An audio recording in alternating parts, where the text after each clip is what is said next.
buzasan, hech kimni sut put demasdan buzib tashlaysan.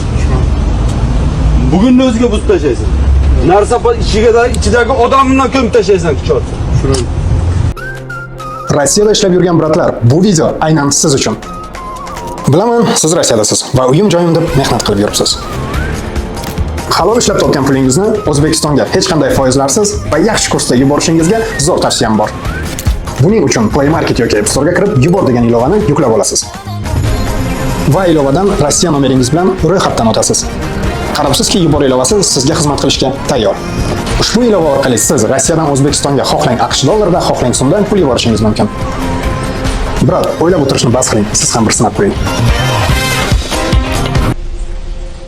Sud put demasdan ichidagi odamlari bilan buzib ko'mib tashlaysan. Buxoro hokimi. Ijtimoiy tarmoqlarda tarqalgan videoda Buxoro viloyat hokimi Botir Zaripov mas'ullarga xususiy bog'chalarni sud qarorisiz buzishni buyurgan. U hatto ichidagi odamlari bilan ko'mib yuborish haqida tahdidli bayonot bergan. Bog'cha hududiga kirganlarni huquqiy hujjatlarini ko'tarasan. Yo'qmi? Hech kimni eshitmasdan buzasan. Sud put demasdan, narsalari bilan ichidagi odami bilan buzib ko'mib tashlaysan. Bo'ldi, endi sud put deb erkalatgani deydi hokim videoda. Qiziq, u so'zda huquq haqida gapirayotgan hokimning sudsiz binolarni buzib, odamlarni ko'mdirib tashlash haqidagi topshirig'i qaysi huquqqa to'g'ri keladi? Bu feodallikmi? Shunda deb yozib qoldirgan Rasul Kusherbayev. Bu bog'chani territoriyaga kirganlarni hammasini huquqiy dokumentlarini ko'tarasan. Yo'g'ini hech kimga eshitmasdan mo'min buzasan, hech kimni sut put demasdan buzib tashlaysan. Bugunni o'ziga buzib tashlaysan. Narsapar ichidagi odamni ko'mib tashlaysan kuchotsa. O'zini sut put deb hammasini erkalatgan. Orqadan eshik ochganni, hujjatini ko'rasan uni.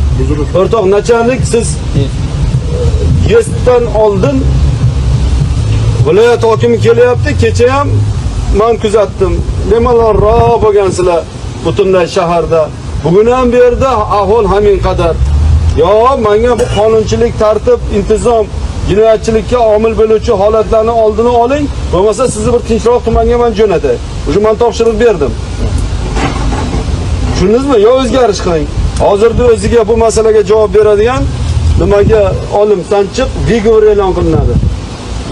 O'rtoq shu masalaga javob beradigan shahar hokimining o'rinbosariga Vigor e'lon qilinadi. Mana shu ishlarni susaytirib yuborganligi uchun agar mana shu shahar bo'yicha ijtimoiy soha obyektlari men aytgan nuqtai nazardan tanqidiy ko'rib tuzatilmasa, o'shiga javob beriladi. Shahar hokimining hamma o'rinbosarlariga bu urok bo'lsin.